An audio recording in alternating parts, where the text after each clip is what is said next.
right, Time for Reparations by Sounds of Blackness is our theme music.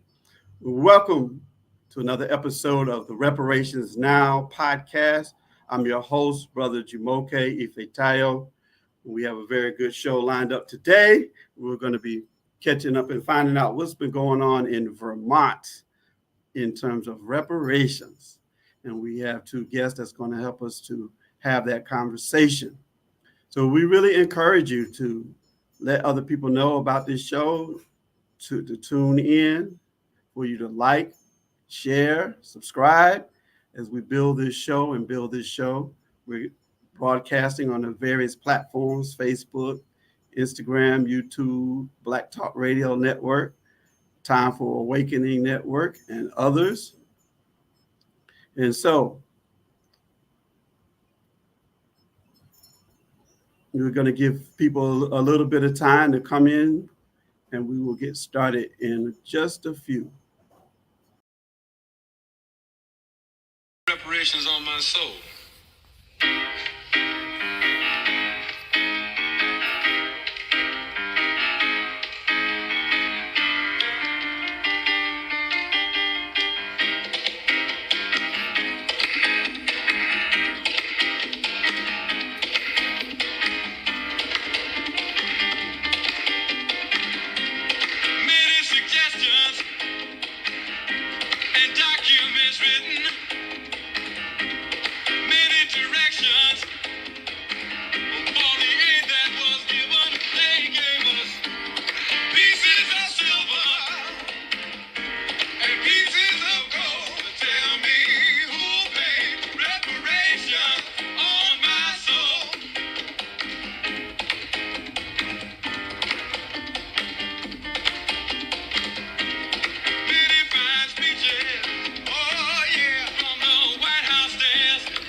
More reparations music that coming from Gil Scott Heron, Who Will Pay Reparations on My Soul, back in the early 70s. I believe that's when that came out.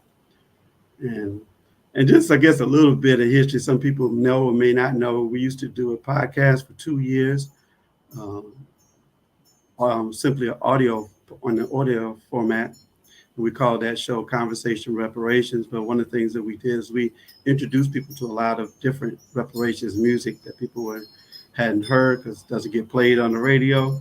So we'll continue in that tradition as well on this show and introduce different reparations music as well. So Vermont, I was talking to a friend of mine today. He said, I didn't even know they had Black people in Vermont. What is Vermont doing around the issue of reparations? All right, so I'd like to bring up our first guest, Reverend Mark Hughes. Reverend Mark Hughes, I always like, what I do know is that you wear many, many hats in the community. I just list a couple of them. I know that you are the founder of the Vermont Racial Justice Alliance.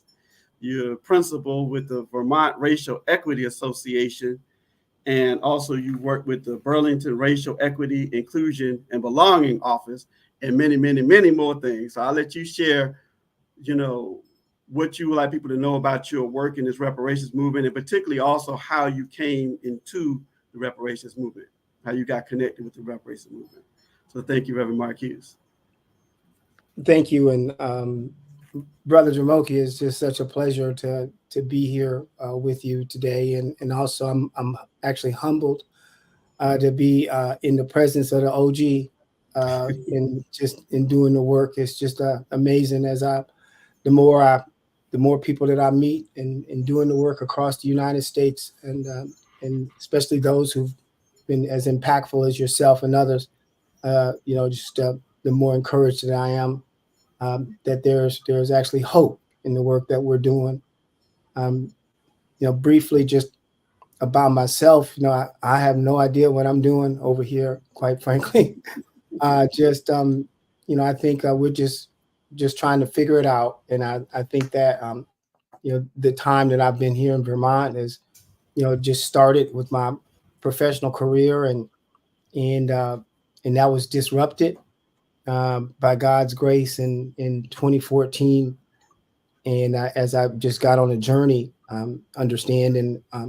trying to understand what happened to Brother Michael Brown in Ferguson, I just started to go down a path in working towards racial justice and equity here in Vermont. And reparations is one of the things that obviously, if you're looking for racial justice, eventually it seems like you ought to come across the idea of reparations. So we've had the opportunity to start that work here.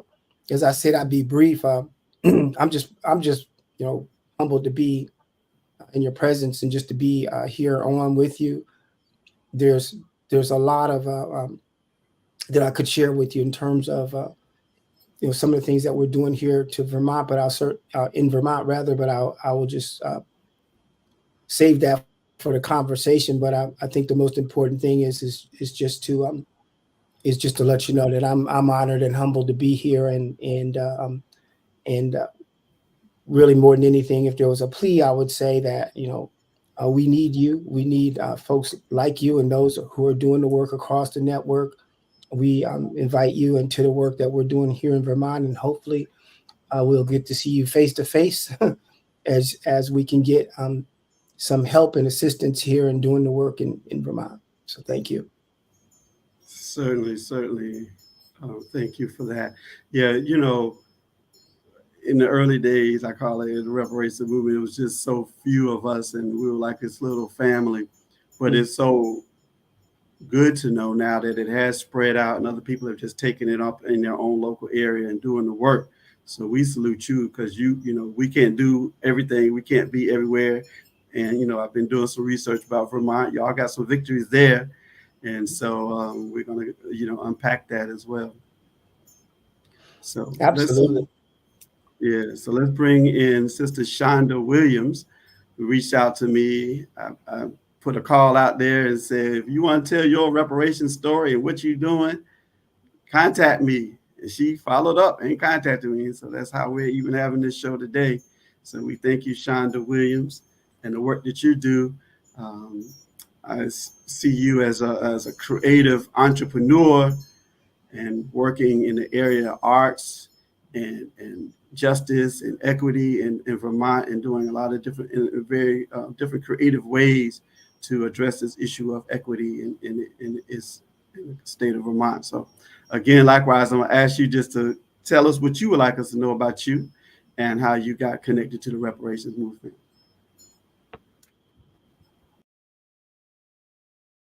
Sister Shanda.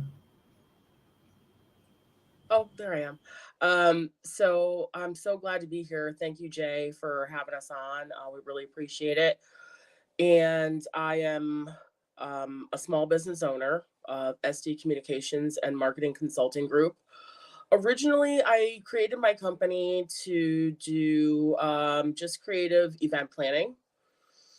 And then I sort of started doing social activism, creative event planning. So I consider myself to be a professional reparations activist. I get paid for my work, which is amazing and wonderful. I also collaborate with other small grassroots organizations to promote social justice. My titles are Changemaker, reparations activist, BIPOC community advocate, and equity strategist, just to name a few. So I've been in Vermont about 8 years, originally from Connecticut by way of New Jersey. And I just love people, and I love justice and justice platforms that really promote the well-being and healing for Black and Brown people and all marginalized people in general. So I made a choice to become a reparations activist full time last year, and have really been working with a lot of organizations that promote healing, promote land access and opportunities for marginalized people, mainly people of color. And also, I promote financial wellness. I talk to people about, strategizing for home ownership initiatives and wealth generation creation. So that's just a little bit about me. All right, thank you. Yes, it is really a great thing when we're able to do this work and it to sustain us as well. Mhm. I know that's important, and it's good again to see that the movement has evolved to that level, so that we can be fully dedicated to this work. So I was trying to figure out where I wanted to go, and what I'm thinking about is a good story for us to talk about would be the abolishing of slavery in the Constitution of Vermont, because a lot of times when we talk about reparations, one of the definitions of reparations from the United Nations is cessation and non-repetition, meaning that the crime is still going on. And we see that in the criminal justice system. We see it in other areas of life, in healthcare and wealth disparities as well. But in the area of criminal justice and punishment, why don't you share with us some of the work that you all done and the victory around changing the Vermont Constitution around the loophole? I'll let you tell the story. I don't know who Yeah, wants to go. I think that's that's a perfect entry point actually, Jumoke, because you start to think about, okay, what are we doing here? What are we seeking to do? It's like, okay, well, reparations. Well, how are you gonna have reparations if you still got slavery? Don't make no sense. And the deal is that the state of Vermont, if you look in your history books, and we know who wrote those, they'll tell you, oh well, Vermont was the first state to abolish slavery. No, they wasn't, because when we started to go back and look through, what our Constitution says about slavery, it said that slavery, that it was permitted, if for folks who are under 21 years old, and also for the payment of debts and fines and the like. And I think that the Constitution matters. So we went through a 4-year cycle to get that done. It takes 2 biennium to get that done, and we started in 2019, and it became a constitutional amendment in November of 2022. And I think we unearthed a number of things along the way, and it started in motion on just some deep analysis on some of the things that Vermont represents, or some of the things that have occurred, in Vermont's history. And of course, we're going to continue to do that. But it was kind of a logical path to take, and we established some great relationships with some of our national partners, which kind of opened the door to even bringing us to this point. We're having conversations with folks like y'all. Is that, hey, like you said at the top of the hour, is like, it's Black folks in Vermont. Yeah, it's a few of us over here in Vermont. I been here about 15 years myself, and in doing the work of abolishing slavery, we've met the folks with the Abolish Slavery National Network. And they're, your brother from Jersey, shout out to Vibo and Max, and over in Sumter, South Carolina, believe it or not, and where it all started. But we've met a lot of folks across the country doing that work as well, and I think it's a perfect segue to take us into and that places us on a trajectory, having this conversation about reparations and equal protection, as we're working on another constitutional amendment and more. So yeah, I appreciate that question. All right. You Want to add anything to that, Shanda?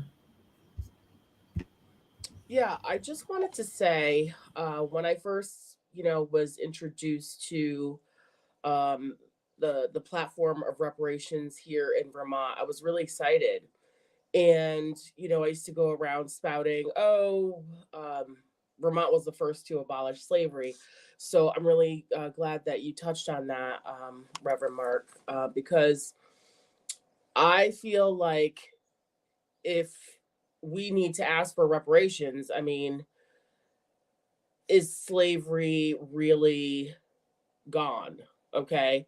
There's different forms and shackles of slavery. And I have released myself from mental slavery, right? Because reparations means to be made whole. So I've decided to work on my plan to repair myself through racialized, unraveling racialized trauma and healing through the use of the book My Grandmother's Hands. I've been doing that work throughout the community since the pandemic and death of George Floyd, and released myself from corporate slavery. Now I work on my own platforms, on my own timeline, and I work for me on issues that are important for me. So I believe that there are still, issues of slavery going on, but it's just rooted in different forms, such as, the prison systems. And we have a group here called Free Her, which really pushes the platforms to stop the injustice of uh, the imprisonment of people for cannabis, for injustices against women who have children, for low crimes that they should not be incarcerated for 20 plus years. So enslavement is still going on. It's just in different forms. Yes. Yeah. And again, how both you said, we can't really talk about reparations if we still have the crime still going on. Mhm.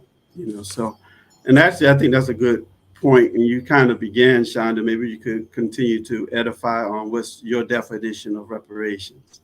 And then you can answer that too, Reverend Mark Hughes. Thank you for asking. So, I really feel like a lot of people are afraid of the word reparations. It's become a dirty word. So many white people and white allies or accomplices fear that word. The word reparations means to be made whole. And my belief is that reparations begins with you. Make reparations to yourself. Heal yourself. Um, and if we decide we want to take actions by repairing the self, the rest will come.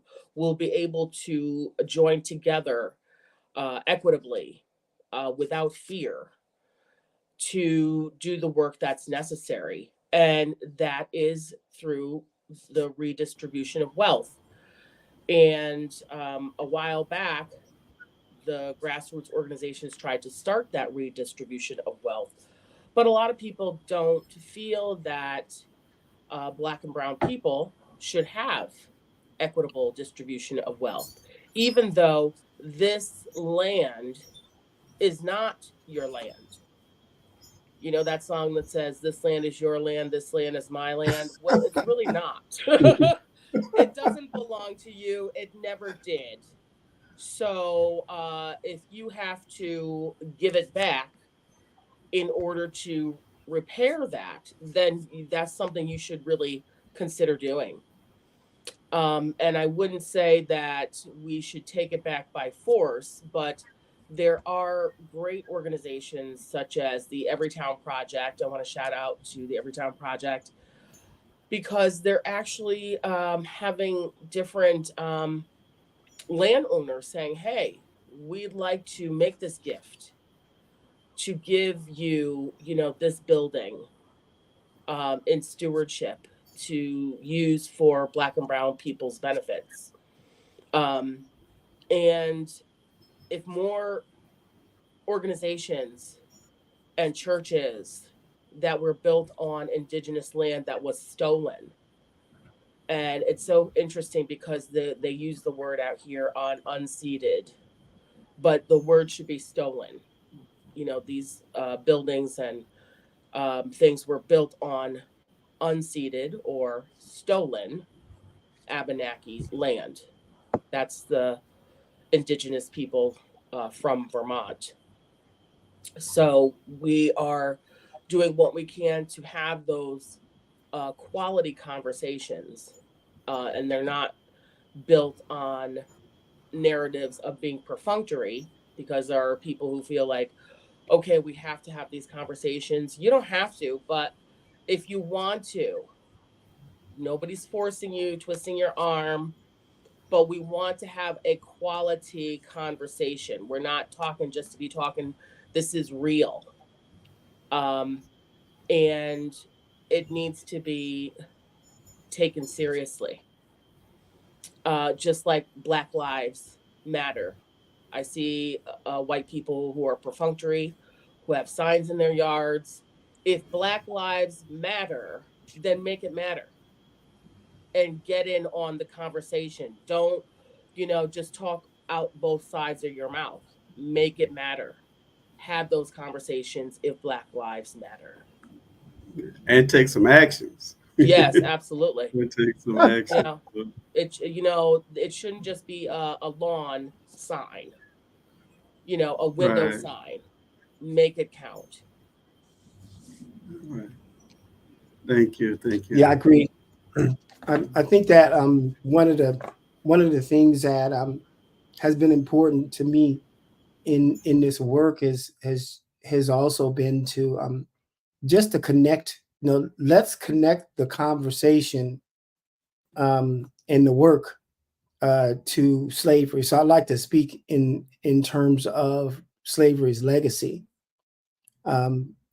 So our work is grounded in a conversation around systemic racism.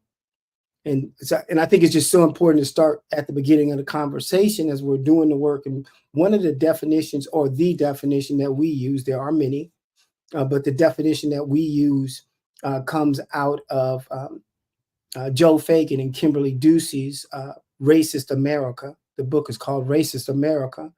And it goes kind of like this. It says that systemic racism involves both the deep structures and the surface structures of racial oppression. It includes a complex array of anti-Black practices, the unjustly gained political and economic power of whites, the continuing economic and other resource inequalities along racial lines, and the emotion-laden racist framing created by whites to maintain and rationalize privilege and power. So it goes on to speak to its insidious nature.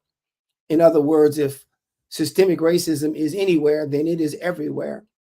But at the heart of this is that the political and economic divide along racial lines, which is the legacy of slavery. And I think that that's so important to talk about, because at the end of the day, if we're going to go to, and there's another definition that I enjoy, and it's from Cobra, the definition of reparations. If we're going to even have a conversation about that, let's establish first that there is a political and economic divide along racial lines. I think Brother King said it best, is we can't do this without a radical redistribution of political and economic power. So that's really what we're talking about. We're talking about getting to the heart of this thing. That is to say, reparations is a process of repairing, healing, and restoring a people injured because of their group identity and in violation of their fundamental human rights of government, also corporations, institutions, and families. Those groups that have been injured have the right to obtain the government, corporation, institution, or family responsible for the injuries. They have the right to obtain from them that which they need to repair and heal themselves. And I think that's key in reparations, not just economics, but to repair and heal themselves.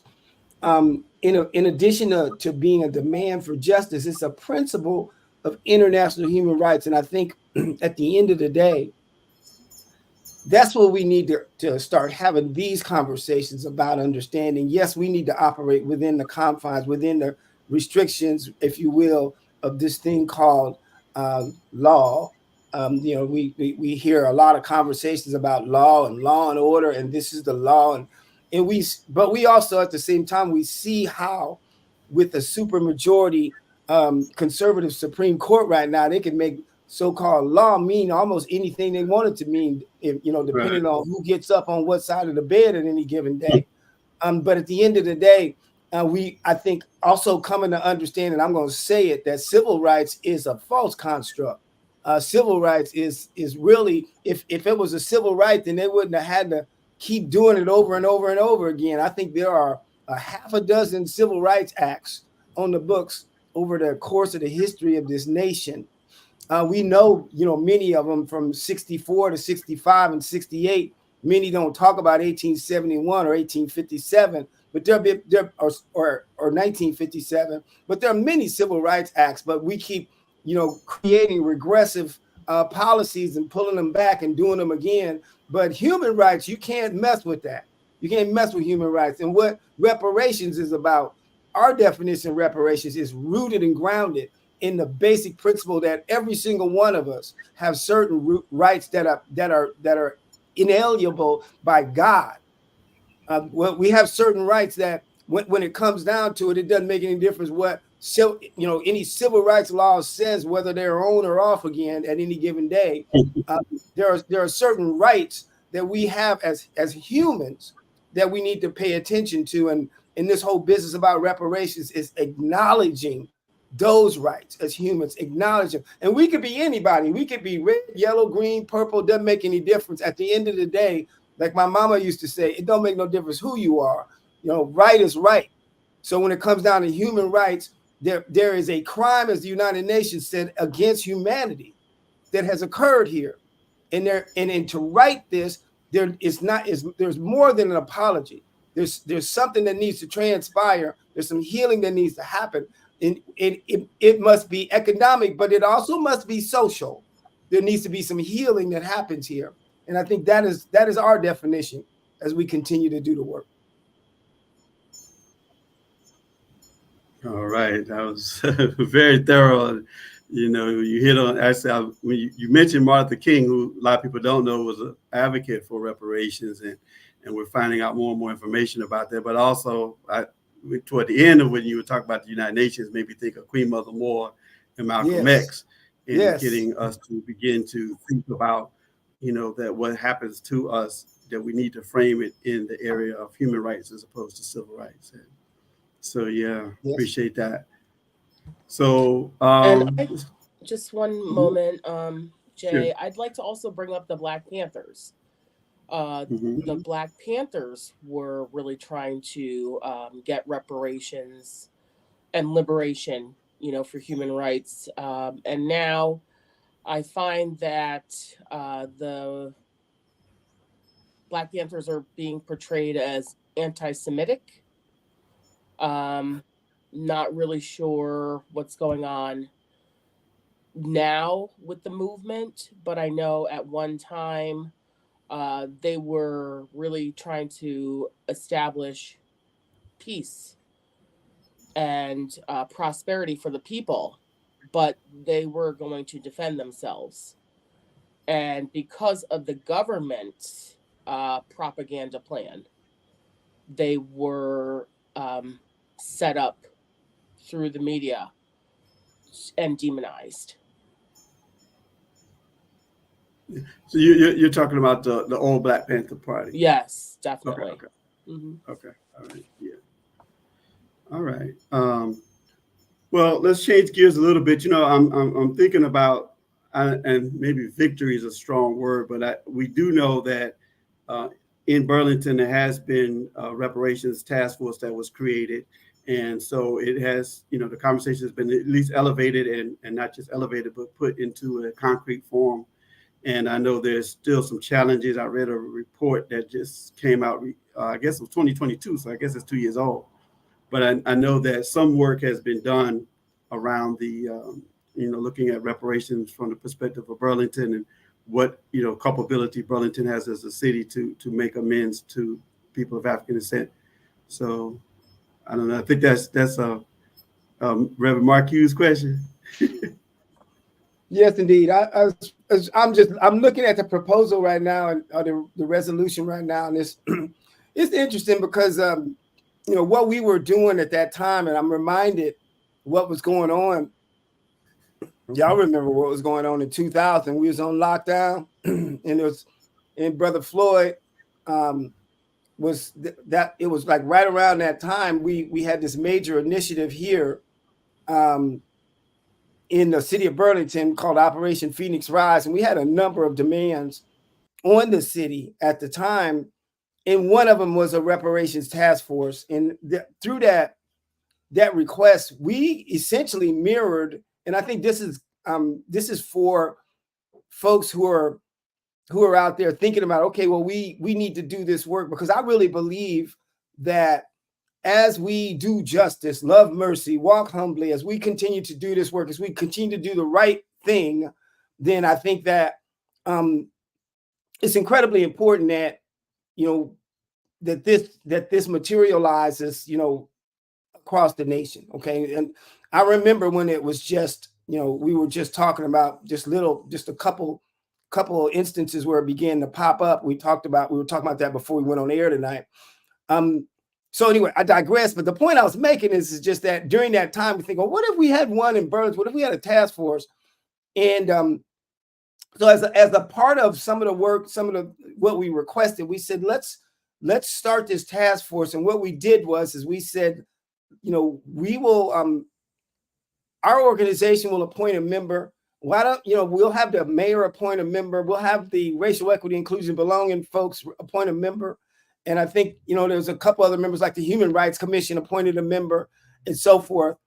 It was August, I believe, by the time the resolution came forward, and it wouldn't be until, I think we missed the deadline. We tried to get the task force up and running by October, but it wouldn't be until, I believe it was November 11th was the first meeting of the task force.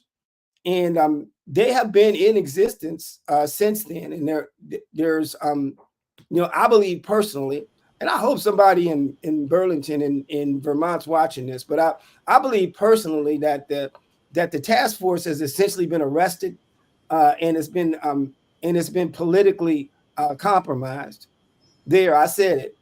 I believe that what's been going on is we just haven't been able to move this thing forward for those types of reasons. But here's the thing about Black folks throughout all history is we never quit. We're not going anywhere.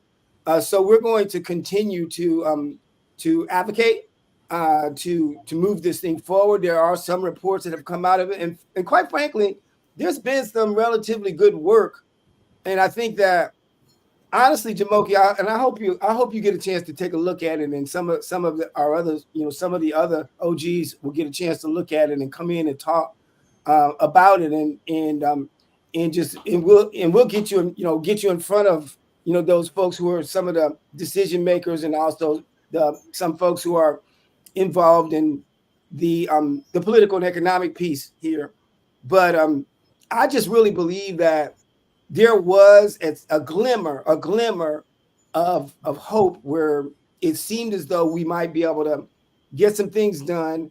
And then and I'm not going to go into the setbacks, because I believe I want to talk more positive than negative today. I want to talk about the positive aspects of where we are more than the negative. But I'm not the guy who ignores the elephant in the room and pretends like he's not there or she's not there. The elephant's right there. And we're gonna mount that elephant and ride him around the room in the coming weeks and months as we continue to do this work. The thing is that the structure is here, and that's what I want to encourage those who are watching. Is is move forward, get something in place, get something to stand on, get something in place, get some structure in place, because that way you have something to go back and revisit, and you have something to push at.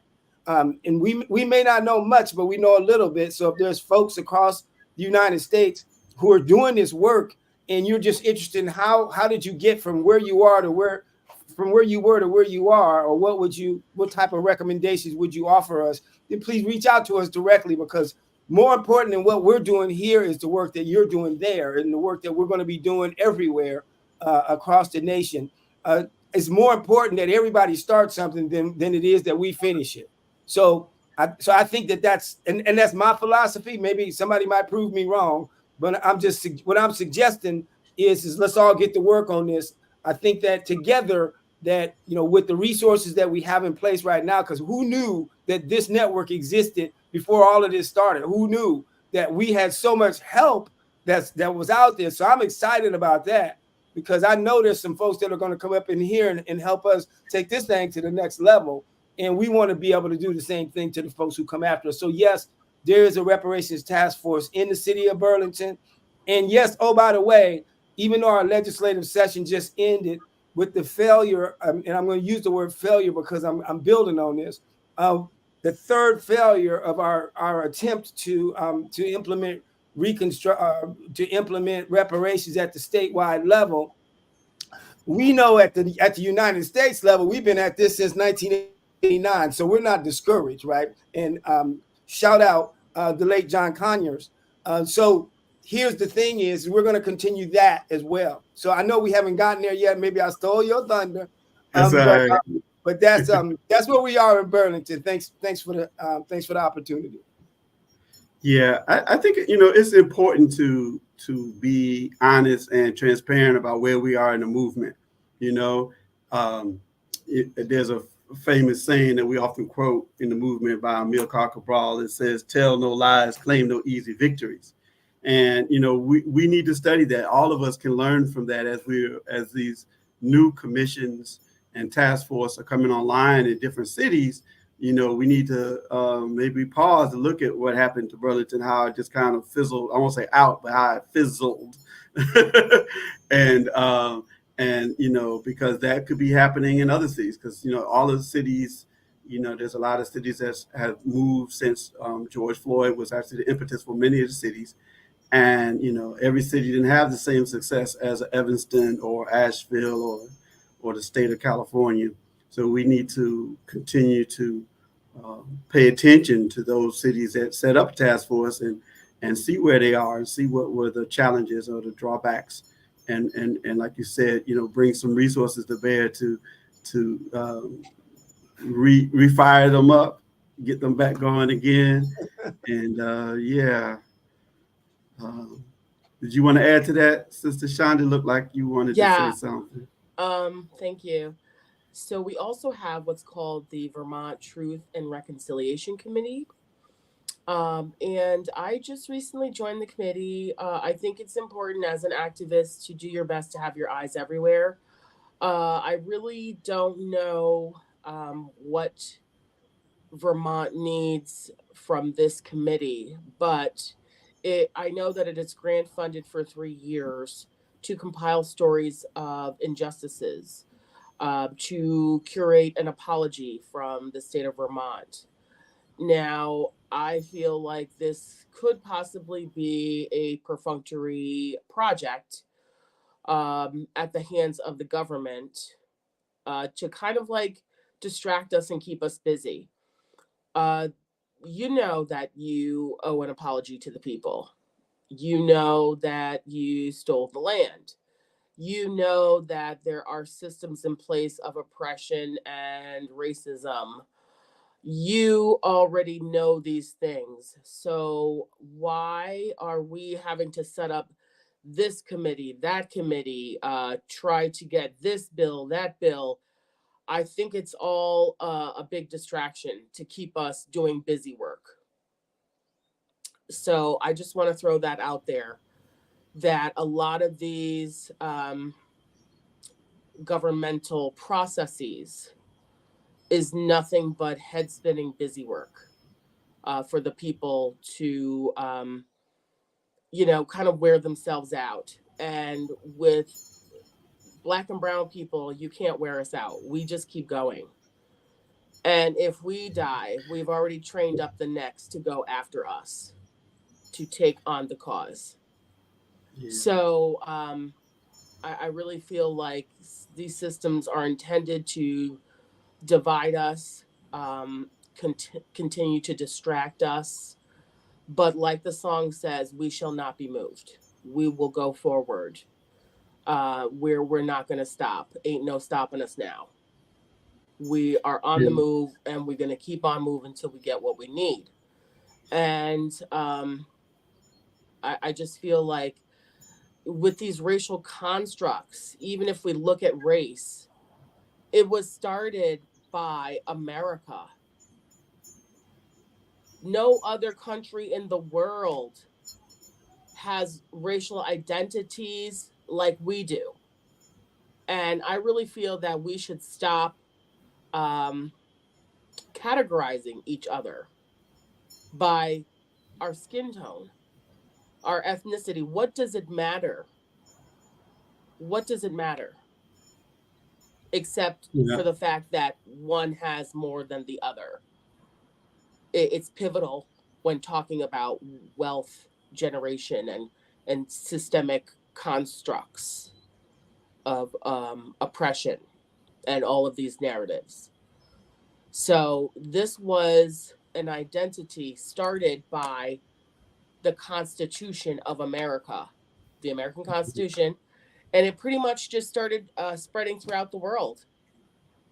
Do you think that Chinese people, identify, the color of, are they more of color or are they lighter? No, colorism is defined here in the United States.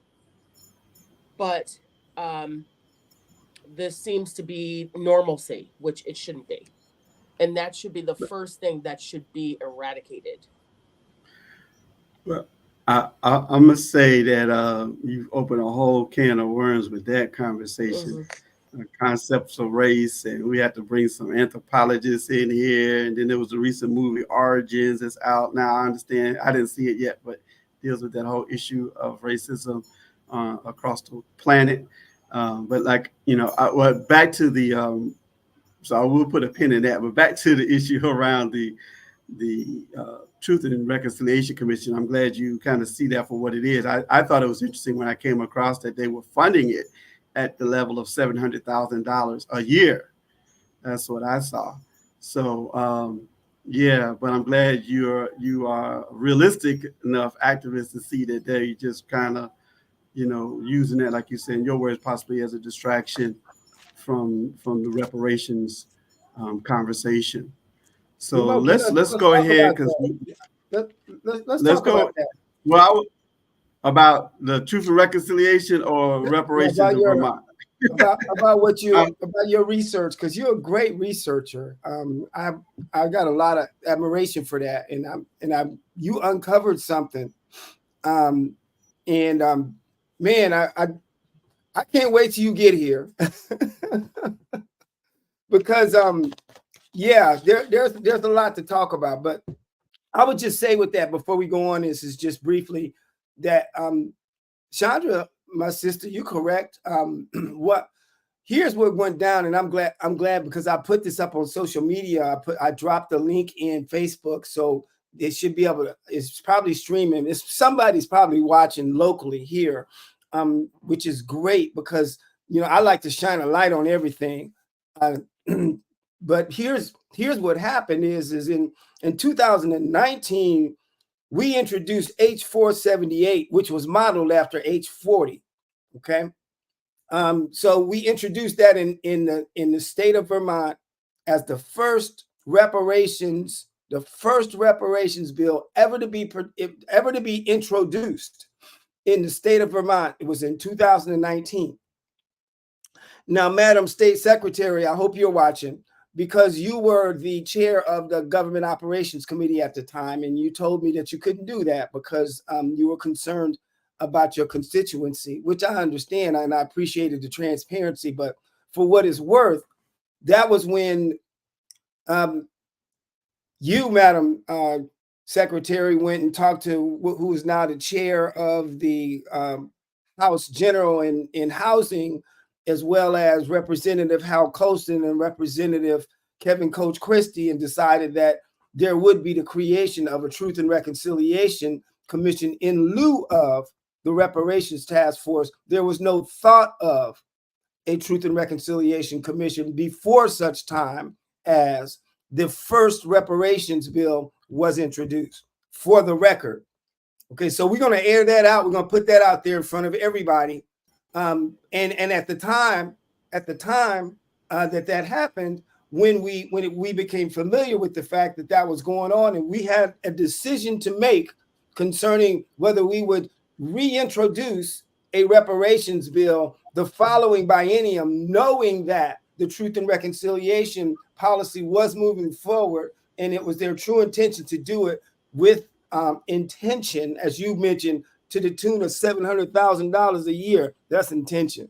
And when we came to the point to make that decision, we decided to introduce this next biennium, H387. Yes, we came back with a reparations bill anyway. And even when it got rolled out and that reparations bill died in that biennium, then we turned around and introduced another one, which this past biennium, I think we called it H432 or something like that. So that's how they overlay. It's just important to understand the broader context of the Truth and Reconciliation Commission and how it came to be and where it exists in the trajectory of our attempts to get a reparations task force in place at a statewide level. However, we're not going to throw the baby out with the bathwater. What we're going to do is going to work in collaboration with the Truth and Reconciliation Commission, because there's always something good in everything, even if it's something bad, and there's always something bad in everything, even if it's something good. So we will work and make some lemonade, and we'll continue to work with those folks as we continue our work towards reparations. Does that make sense? Yes, it does. And thank you for going there. Oh yeah, I'm gonna go there. I'm gonna go there. That's going to be my next question. So you already got an answer there, which is great. So the time has gone by fast. I appreciate that context. I don't know if there's anything else you want to add to the conversation of the Vermont state bill, or we could kind of come with at the close, where we just usually get your closing comments, and also if you wanted to share any upcoming events or what are the next steps where you see the movement going in Vermont. I guess that's a lot. So closing comments, where do you see the reparations movement going, and if you wanted to add anything to the Vermont bill. Shanda, not necessarily in that order. Yeah.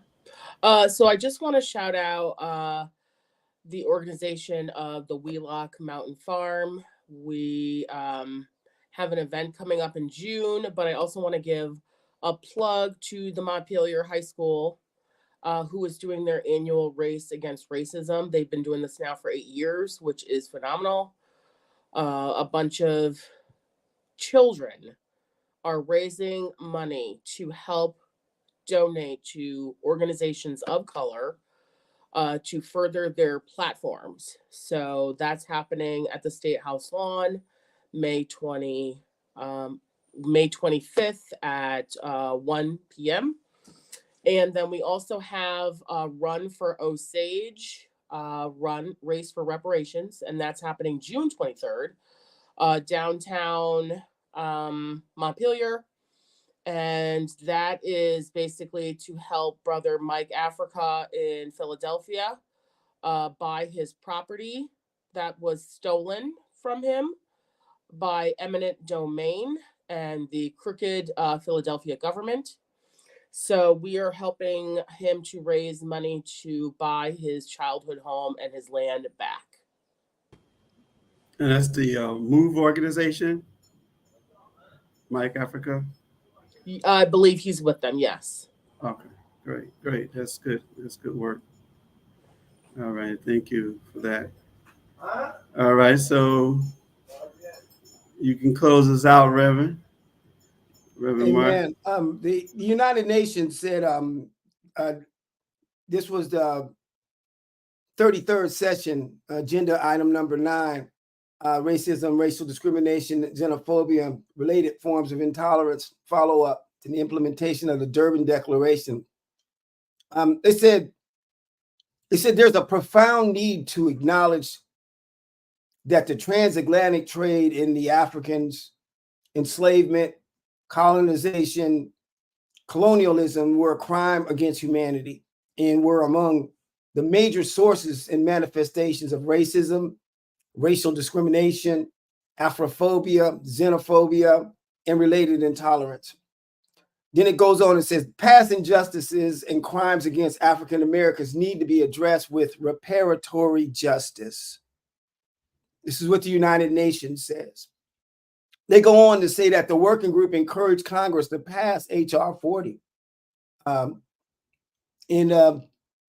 They talk a little bit more about that commission to examine enslavement and racial discrimination in the colonies of the United States from 1619 to the present, and with the recommendations for appropriate remedies.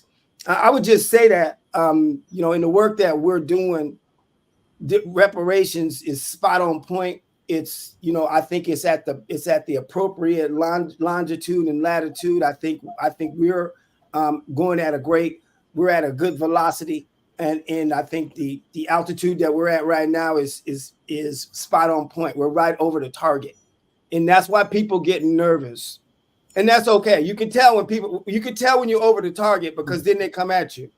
But that's what we're here for. We're here to continue to do this work. We're right over the target. So, all the way back to, that field order number 15, when this thing first started going down, when we had reparations, when Stanton was out there making it do what it do. The thing is that we're going to continue this march. It's never going to stop. Is that we're not gonna go away. We're not gonna forget about it. There's not enough Truth and Reconciliation commissions or any other commission to stop us from the very important work of reparations, because it is a human right.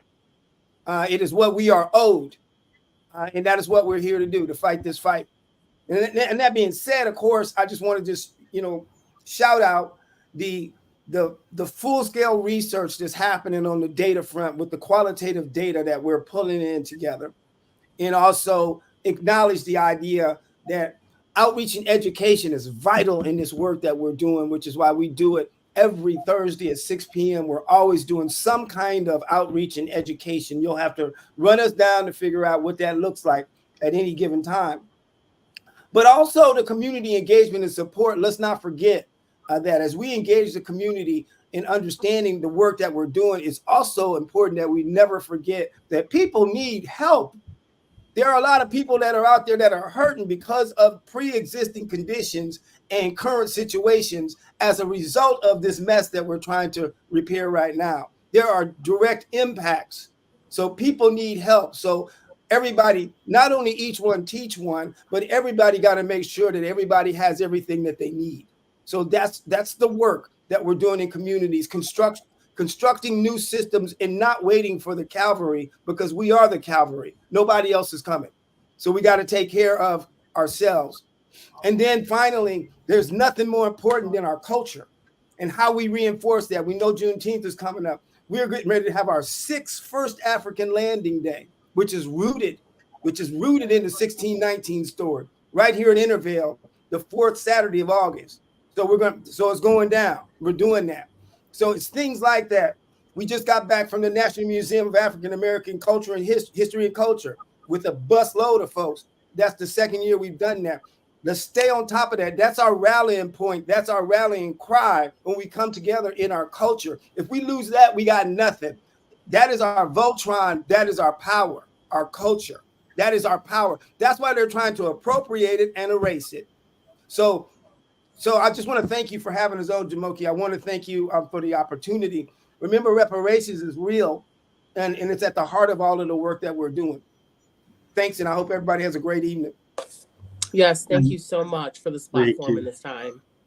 Yes, thank you both. We are in good hands in the reparations activist community in Vermont. and I can see also, Reverend Marquise, you're quite a researcher yourself. I see how you were pulling in information into this presentation. And just wanted to, again, thank you both. And yeah, I definitely want to comment on the culture piece, because that's one thing that I talk about so much as well. I think it's very important that we consider that one of the things that was lost. You know, we talk about how much cotton we picked, this and that. But one of the things that to me, the greatest loss was our loss of connection of culture, of our African traditions, our African ways of resolving conflict in the community, our African ways of educating people in the community, African ways of self-governing ourselves and all of that. And so, to me, that's a part of the conversation I would like to hear more of us engage in. So I appreciate you lifting up culture. It's very, very important in this work. And so just again, thank you both. You've been listening to the Reparations Now podcast. I'm your host, Brother Jumoke Ifetayo. This show is supported by Reparations United. Say that again. This show is supported by Reparations United. And we hope that you will share this with others, like and subscribe as we build out and build up on this platform. The idea of this platform really came from partly from the idea of the proverb, or let's say inspired by the proverb that until lions have their own storyteller, the story of the hunt will always favor the hunter.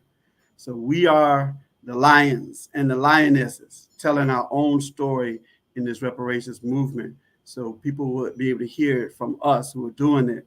And so that's been the inspiration of doing this show. Again, I want to thank my engineer, Brother Major, and thank everybody who listened in on this show and anybody who will listen in the future on this show. And if you're interested in getting in touch with us, you can contact us at reparationsnowpodcast@gmail.com. reparationsnowpodcast@gmail.com. Reparations now, reparations now, reparations now.